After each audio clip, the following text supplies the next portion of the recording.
Olá, esse é um canal para a gente conversar um pouco sobre psicanálise e filosofia, tendo o enfoque principal nos nossos modos de atuação clínica.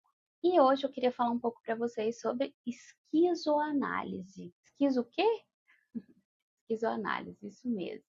Imagino que vocês talvez já ouviram falar ou não, mas a esquizoanálise ela é uma filosofia e ela também é uma proposta artística e uma prática clínica contemporânea, criado por dois filósofos franceses, Jules Deleuze e Félix Guattari, a partir de um encontro muito inusitado que eles tiveram em 1968 em Paris. Bom, ambos os autores já produziam muitas coisas antes, mas o que a gente vai falar de mais interessante aqui sobre esses pressupostos e essa filosofia é que ela também é uma prática clínica. E ela faz uma crítica e uma clínica da própria psicanálise, ou seja, ela propõe colocar a psicanálise no divã.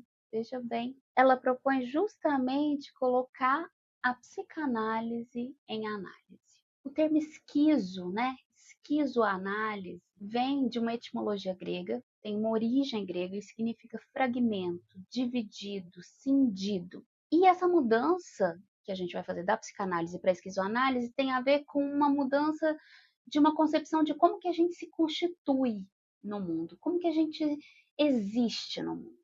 Isso é muito polêmico, mas também muito filosófico.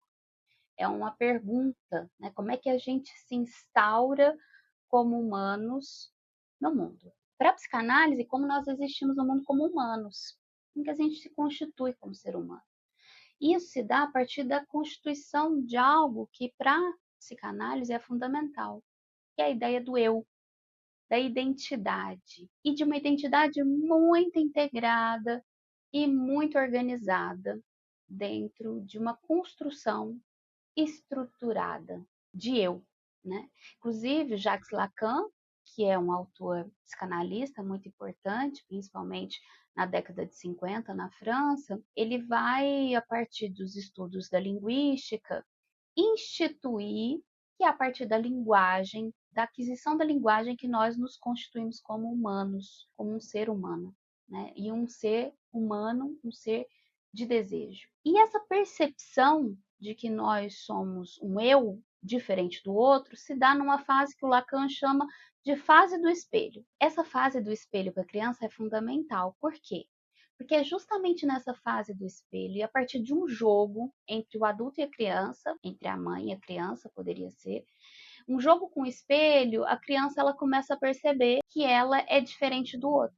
Ou seja, ela começa num jogo do espelho a brincar que aquele neném que está no espelho é o neném da mamãe. Só que aquele neném que está no espelho sou eu. Vocês já viram que a criança, antes desse momento, antes dela falar eu, ela fala, por exemplo, uma criança que se chama Maria. Maria pega a panelinha, Maria dá o papá para a criança, Maria brinca de carrinho, Maria corre, Maria brinca, Maria sobe, Maria desce, Maria cai, Maria fez dodói, Maria quer mamar, Maria. Terceira pessoa. Quando ela instaura esse jogo e ela se percebe enquanto um outro diferente do mundo, esse processo se dá a partir de uma fase do espelho, que é a fase em que a criança se reconhece, ela percebe que aquela criança que está dentro do espelho é ela. E ela fala, eu sou Maria, eu sou. Né? E esse momento para a esquizoanálise é um momento em que esse eu ele não se dá tão organizado assim. Ele se dá como num processo de fissura e ele se dá numa relação e ele é a própria relação. Então isso que para psicanálise seria uma separação do eu em relação ao outro. Então eu sou diferente da mamãe, eu sou o bebê da mamãe, mas eu sou eu também antes de ser o bebê da mamãe. Então, essa relação, ela se dá também num outro aspecto, que é o aspecto de que eu só sou com a mamãe. E é um aspecto em que, na esquizoanálise, a gente entende como uma abertura, onde, para a psicanálise, isso é uma castração, é um corte. E é um corte que dói, dói mesmo. Né? E que restituiria para o outro essa ferida, essa dor de não ser mais conectado ao mundo, mas de ser um eu diferente da mãe, Para esquizoanálise é um lugar de abertura para novas conexões. E essa abertura ela tem sim um luto, ela passa por um corte, ela tem um luto, mas ela abre essa pessoa, esse bebê, para se conectar e para desejar outras coisas diferentes da mamãe, diferente dessa relação já estabelecida. Então, onde a gente tem na psicanálise um corte enquanto uma castração, enquanto algo que me retrai, para a esquizoanálise a gente tem no corte um momento de dor, mas que me abre para o mundo, para outras conexões. E aí, para a esquizoanálise, nos interessa muito mais um si no mundo, um si mesmo no mundo, do que um eu bem estruturado, bem definido, bem alinhado, bem identificado consigo mesmo. Onde na psicanálise a gente fala eu, na esquizoanálise a gente fala um si mesmo. Então, um eu, que seria um je em francês, né? O pronome je, se transforma em moi, ou seja, o eu se transforma em mim, ou em si mesmo, que é justamente essa dimensão singular que faz com que nós nos refaçamos a todo tempo a partir dos encontros no mundo, a partir desses cortes. E esses cortes doem, eles nos restituem de um lugar de desconstrução, de um lugar de fracasso, de um lugar de falência. E é nesse lugar de falência que a gente pode se refazer, que a gente pode construir outra coisa. E a gente faz isso a partir dessas relações, a partir de relações com pequenos objetos, objetos que se conectam, objetos que são sempre parciais, mas que não são objetos parciais porque eles já foram um todo, mas eles são parciais mesmo, como se a gente pegasse fragmentos de várias coisas que tivessem outras funções e fizéssemos uma bricolagem, bricoler. Nós somos bricoleres do desejo, né? A gente vai juntando peças heterogêneas, peças de vários lugares, peças muito diferenciadas, e a partir dessa organização dessas peças muito diferentes é que a gente pode desejar, é que a gente pode existir. E nós somos o modo com que nós nos relacionamos com essas peças. Nós somos bricoleres. Nós fazemos bricolagens no mundo, né? Nós nos conectamos ao mundo a partir desse ponto de vista. Faz sentido isso, gente? Me fala aqui embaixo se faz ou não sentido. Eu respondo, tá bom? Bom, essa mudança de ponto de vista, né, em que a gente não está mais falando de um eu lacaniano, freudiano, que se instaura, que se institui enquanto um eu diferente da mãe, diferente do outro, e é substituído por um si mesmo, que está o tempo todo falhando e se refazendo, ele não tem um compromisso, uma fidelidade com as decisões que ele tomou antes. Ele pode redecidir a cada tempo. E ele pode reavaliar esses processos a cada tempo. É nesse sentido que o conceito de identidade é substituído pelo conceito de subjetividade, de singularidade. Porque nós somos seres em constante, em permanente construção no mundo. Nós nos fazemos e nos refazemos a cada encontro. Paul Beatriz Preciado é um autor extremamente importante, espanhol, que se debruça muito sobre a psicanálise, e num livro que se chama, esqueci o nome do livro, espera que eu vou pegar ele. Esse livro aqui se chama Um Apartamento em Urano, Crônicas da Travessia. Nesse livro, Paul vai dizer uma coisa muito interessante sobre a subjetividade. Página 26 da tradução da edição brasileira, da Zahar, Paul Beatriz Preciado diz o seguinte: o que chamamos de subjetividade não é mais que a cicatriz deixada pelo corte na multiplicidade do que poderíamos ter sido. A gente só é aquilo que a gente cortou para ser, que a gente se instaurou para ser. A gente se faz nesse corte. A gente é esse corte que nos constitui como subjetividade e que a gente abre mão de toda a multiplicidade do que a gente poderia ter sido. Entretanto, A partir dos encontros, a gente pode se reencontrar com isso, com essa multiplicidade. A gente não é uma coisa só. A gente se instaura, se estabelece no modo de funcionar que se repete, sim. Mas ao se repetir, já se diferencia. Ao se repetir, já é outro, porque já tem a passagem do tempo. Você já está fazendo de novo, de novo, de novo, e a cada vez que você faz, há uma multiplicidade que se instaura. À medida que a gente vai trabalhando essa ideia de si mesmo com a esquizoanálise, em oposição, né, quase uma oposição perigosa, com esse eu estruturado, esse eu identificado, identitário, esse si mesmo ele vai se dando a partir das relações com o mundo. E a partir desses encontros que a gente se instaura, que a gente se institui e que a gente se difere de si mesmo. E que a gente tem um compromisso muito forte com o como nós vivemos, porque para a psicanálise nós não somos uma estrutura a priori, um fundamento essencial, mas nós somos o modo com que vivemos. Nós somos os modos com que nos colocamos no mundo, o modo com que a gente se relaciona, o modo com que a gente olha, o modo com que a gente faz, que pode ser ativo, pode ser propositivo, a gente pode se dar conta, né, de si, mas que também pode ser extremamente reativo, ressentido, magoado, usando aí alguns termos dos autores que o Deleuze e o Guattari se voltam para pensar a esquizoanálise, como Nietzsche e Spinoza. Bom, nós somos o modo com que nos relacionamos.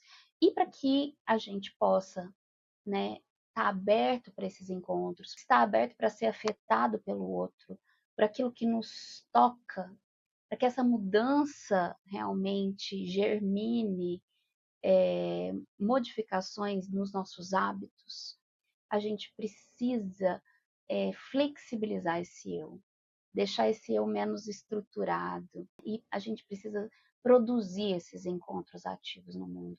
Isso é uma ação que a gente faz. Pode não ter dimensão de escolha, porque é uma decisão. É uma decisão que se toma. E uma decisão é sempre uma aposta, e sempre um risco. E a gente nunca sabe exatamente com que a gente está se conectando, né? E aí a gente vai tendo uma dimensão do que a gente poderia chamar de inconsciente. O termo esquizo não está fazendo aqui uma apologia à esquizofrenia. Primeira coisa que a gente precisa diferenciar. A esquizofrenia é um adoecimento do próprio desejo. É como se a gente ficasse preso nessa produção que não ganha consistência, que é uma produção de delírio, mas que não ganha consistência. Mas quando a gente adoece, é muito importante entender que esse adoecimento, esse sintoma produzido, ele é sempre político e social. Ele está sempre agenciado nos encontros com o mundo e com um certo tempo. Né? O que chega para a gente na clínica é uma amostra da subjetividade contemporânea. E em termos de contemporaneidade, a gente precisa entender que o que chega para a gente na clínica é justamente uma subjetividade que ainda não está dentro dos quadros nosológicos e diagnósticos. O que chega para a gente na clínica é um sintoma. E um sintoma comunica, que comunica o modo de funcionamento daquelas pessoas, daquelas subjetividades que se formam a partir dos encontros a cada tempo. Né? Então, nesse sentido, todo sintoma, por mais pessoal que seja, por mais íntimo que seja, ele é sempre político e social, porque ele nos conta de uma espécie de bloqueio, de trava, que esse campo social e político instaurou. Esse campo social e político, ele instaura bloqueios, ele instaura travas, ele instaura barragens desse fluxo vital. E esse fluxo, assim como um rio, ele insiste em passar. Ele pressiona essa barragem, pressiona até que ela se rache, até que ela fissure, até que algo dessa pulsão vital possa passar. E essa pulsão que passa, essa pulsão que insiste em passar, ela é justamente um sinal uma pista de onde o desejo precisa passar. Nosso trabalho como clínicos é justamente ajudar esse campo desejante a voltar a fluir. O que adoece são justamente essas relações com o mundo. São as nossas relações com o mundo que adoecem, porque elas que nos impedem, elas que nos constrangem a existir do modo que nos potencializa. E potencializar é, de alguma forma, aumentar nosso apetite vital, é aumentar nossas formas de agir no mundo, é aumentar nossa maneira de afetar e de ser afetado. E é nesse campo que a gente precisa justamente empreender um projeto de entender que o sintoma ele está sempre agenciado e articulado num campo político e social. Quando a gente individualiza o sentir, quando a gente individualiza o sintoma, a gente está perdendo a dimensão política e social dele, a gente está perdendo a nossa capacidade de pensar esse sintoma também como um diagnóstico do nosso tempo e um diagnóstico da nossa malha social das nossas relações. O sintoma, muitas vezes, ele vem como uma repetição, e é uma repetição que se dá no corpo, e que se dá no corpo, a partir do corpo. É o corpo que padece, é o corpo que sofre, é o corpo que sente, né, o peso, por exemplo, ao levantar de manhã, é a cabeça que formiga, é o corpo que me conta que eu estou doente. Isso é muito interessante, porque tem uma espécie de pulsação que é vital, ou seja, uma pulsão de vida, é uma força vital querendo passar. Ao mesmo tempo, essa força está impedida, ela está barrada de passar, e é por isso que ela adoece. Mas ela é tão intensa que ela produz, inclusive, pequenas falências, pequenas mortes. E daí tem algo dessa pulsão de morte que está na repetição que me dá pistas de algo que é completamente fora do que já está dado naquela narrativa, naquela vida, algo que escapa de dentro, algo que na própria repetição se enrosca e vai produzindo sentido, algo de impensado. E é essa fissura, né, que uma psicanalista que se chama Monique David Menard, ela vai chamar de contingência, é justamente essa fissura que está no sintoma, que está na própria repetição, que vai nos dar pistas de onde que o desejo se enroscou para poder passar. Algo não vai bem e é urgente que isso mude. Algo não passa bem e é importante que nós mudemos a nossa vida, nosso modo de vida, para que isso volte a funcionar, para que isso volte a passar. Então, o sintoma ele é um grito, ele é um sinal, ele é um alerta de que algo não vai bem. E ele traz em si mesmo pistas dessa antiprodução da própria produção de vida.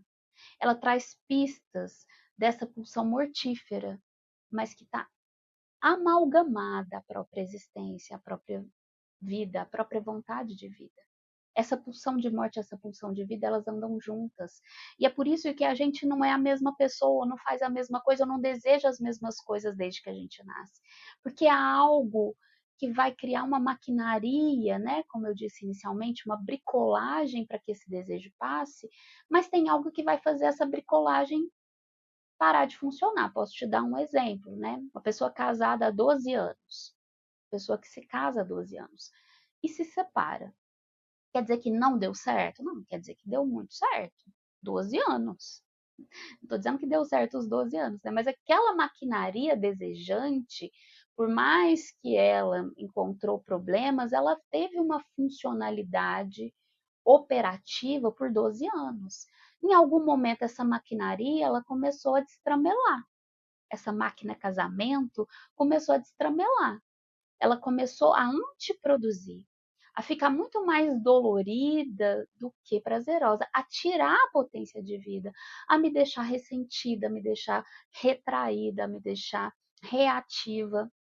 E esses elementos vão fazendo o desejo minguar, porque ele não consegue passar como ele passava antes. Então, esse destramelamento da máquina, essa introdução de algo totalmente fora que passa a habitar aquele ambiente, e às vezes esse algo passa por um processo de morte mesmo, né? A relação ela não opera mais, ela despotencializa, ela tira a potência vital daquele contexto e ela vai caminhando para um fim, até que ela acaba. O fim é doloroso? É, mas ela também é um corte, é uma fissura, para que algo novo possa se agenciar. Não só uma outra relação, mas outros modos de relação, outros modos de se relacionar consigo, com o outro, com, enfim, com a própria sexualidade, com a própria socialidade, com, enfim, com toda uma vida vivida. E é isso que nos interessa aqui. É entender como que essas diferenciações, elas acontecem dentro da própria repetição, dentro do próprio sintoma. Tem algo que se produz diferente a cada momento que se repete. Essa é a tese do Deleuze, que está num livro que se chama Diferença e Repetição. É como que essa engrenagem, essa maquinaria desejante, ela vai produzindo repetidamente diferença. E ela vai produzindo uma diferença como uma curva que tende a zero, mas que nunca chega lá. Então é uma diferenciação contínua, constante. É uma diferença que vai, como uma diferencial na matemática. Ela vai se diferenciando microscopicamente, infinitesimalmente. Então você tá, por mais que você ache que você está repetindo, por mais que você ache que você está fazendo a mesma coisa, você não está. Você está a cada repetição fazendo algo do fluxo que deseja desejar. Lógico que esse fluxo pode perder potência, mas até essa perda de potência, para a esquizoanálise, é uma produção do desejo. E isso é muito interessante da gente pensar desse ponto de vista. O quanto o adoecimento, ele é um sinal de que algo precisa mudar. E a gente precisa do sintoma como caminho. A gente precisa entender o sintoma como um processo de diferenciação contínuo que vai nos ajudar a reconfigurar essa maquinaria desejante para que o desejo possa passar e fluir. Isso não é fácil, né? E às vezes isso exige pequenas mortes. Quando uma pessoa ela tem uma vontade de morrer muito grande, né? Uma pessoa que tem um processo de ideação suicida, por exemplo, e ela pensa que não tem mais saída, né? A pessoa ela está imersa num contexto em que ela não vê saída. E ela diz, né? Ela verbaliza que ela quer morrer. Eu sempre pergunto para ela: o que em você quer morrer? O que em você precisa morrer? Eu vou te ajudar nisso. Porque algo precisa morrer. Ela está ali me dizendo isso. Algo precisa morrer para que algo possa viver. E às vezes é o trabalho, às vezes é uma relação, às vezes é um modo de viver, às vezes é uma dor muito grande, às vezes é algo que eu não vou conseguir mudar, mas eu preciso encontrar outros modos de operacionalizar essa existência para que ela siga, para que ela insista, para que ela persista, para que ela viva. Nesse sentido, o sintoma, portanto, ele é um esforço de passagem dessa barragem, né? Uma enxurrada que força, que pressiona essa barragem para passar e cria pequenas fissuras. Isso é o sintoma. E a gente precisa encontrar formas de deixar esse fluxo passar, porque ele passa, ele vai passar, né? Porque a vida ela insiste, ela persiste, ela tem a primazia, e isso é uma potência que vai insistir, mesmo que tenha que a cada momento se refazer, se desfazer e trabalhar com os escombros, né? Muito mais do que construir, desconstruir. Desconstruir é o trabalho de uma vida. É se desconstruir desse alicerce que foi construído em torno de você para você funcionar muito bem. Mas que está sempre falhando, tá sempre destramelando a maquinaria. E esse destramelar, ele é bem-vindo, porque ele abre a máquina para que a gente possa construir outras conexões. Daí a ideia de máquina desejante, que também é uma ideia muito cara para a esquizoanálise, né?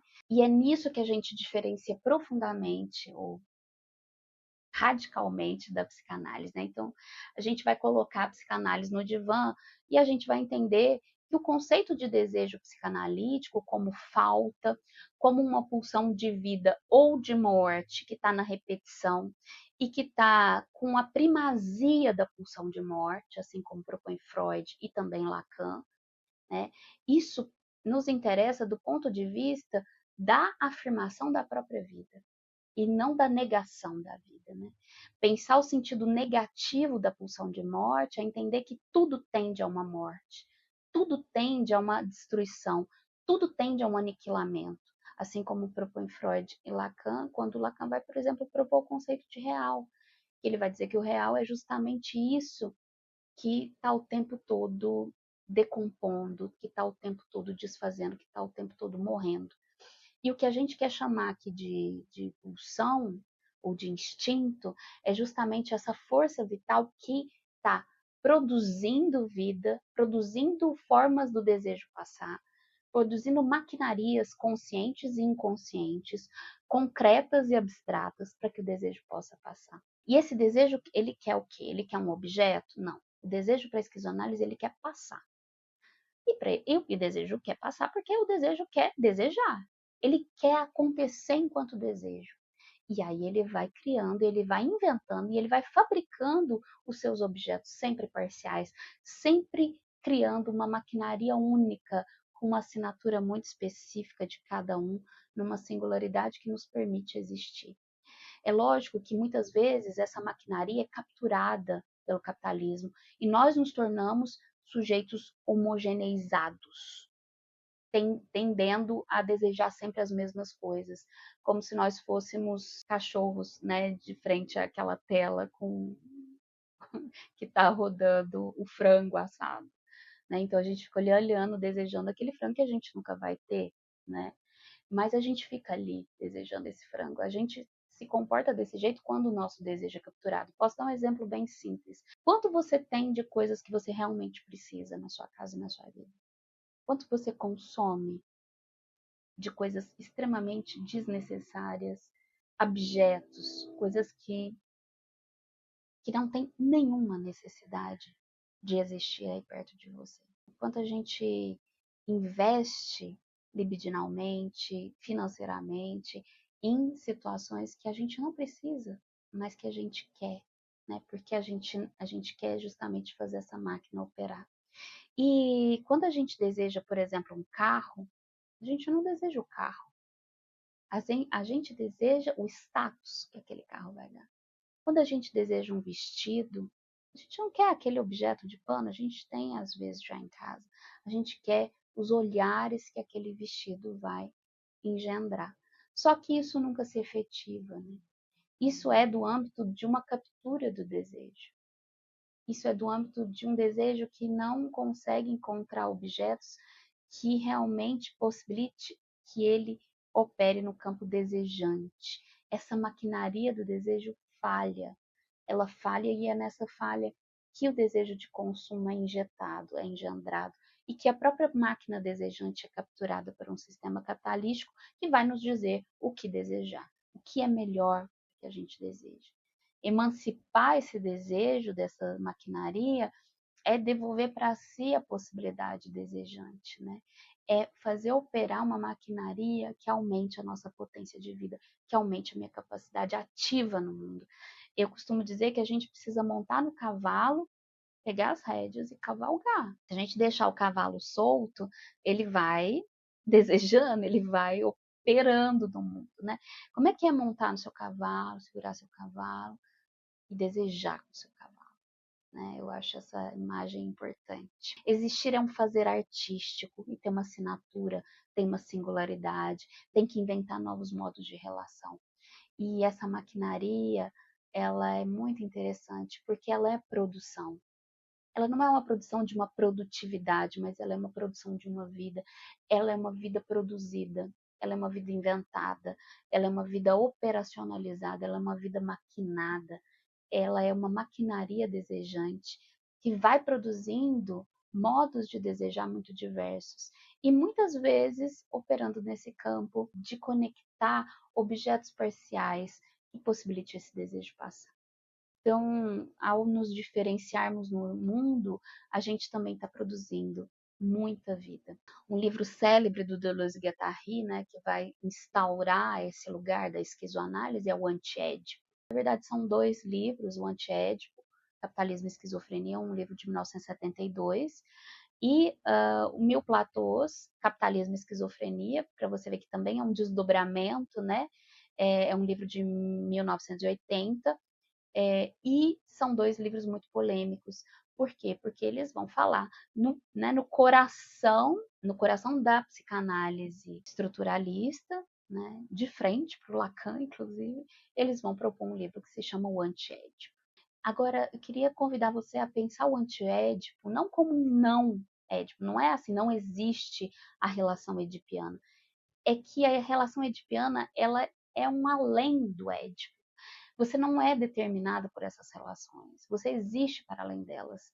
Não é uma negação do édipo, da interdição e da castração, não é dizer que isso não existe, é dizer que isso opera num campo que não te determina. Você não é vítima das suas relações edípicas, a não ser que você se agencie nela.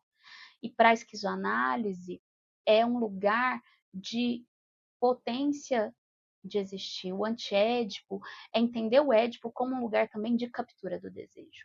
É um lugar também de normatização social. Né? As nossas relações parentais, por mais amorosas e afetivas que elas sejam, elas nos normalizam. A família, ela é uma instituição que representa também as bases de uma sociedade. É a família que nos coloca, né, no mundo. E qual mundo?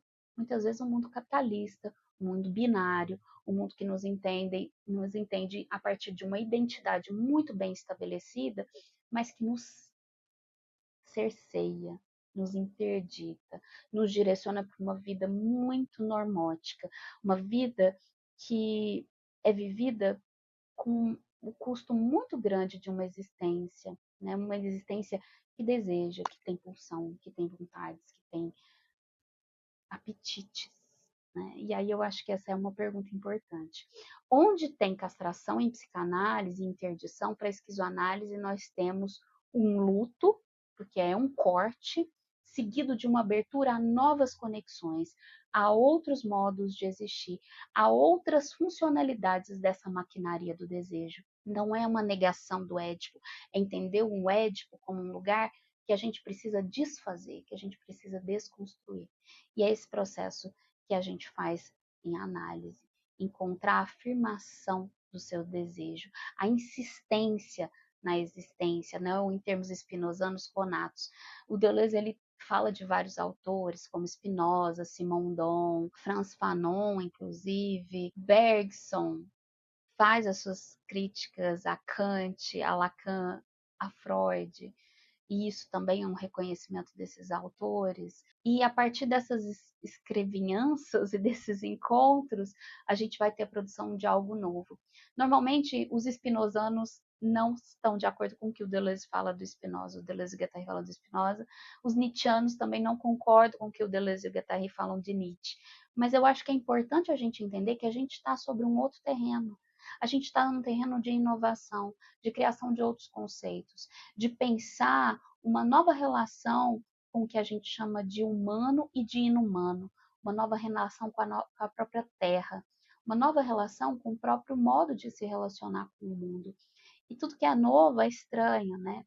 Esses autores beberam, né, desses grandes filósofos, que foram também filósofos muito marginais da sua época, para insistir numa filosofia que está atenta ao presente, que está imanente aos problemas do seu tempo.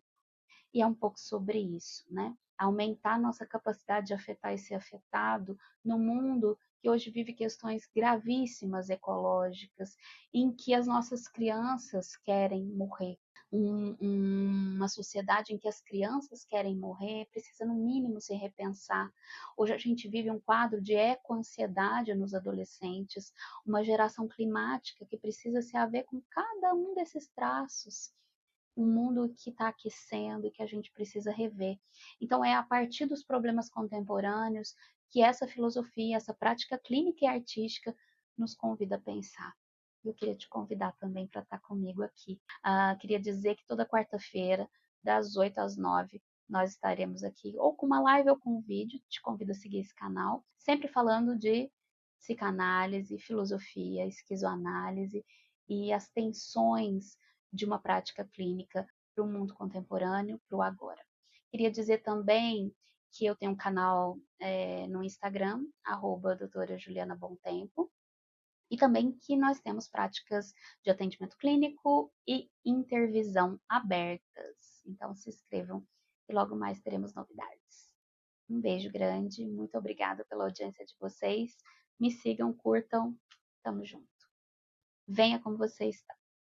Um abraço.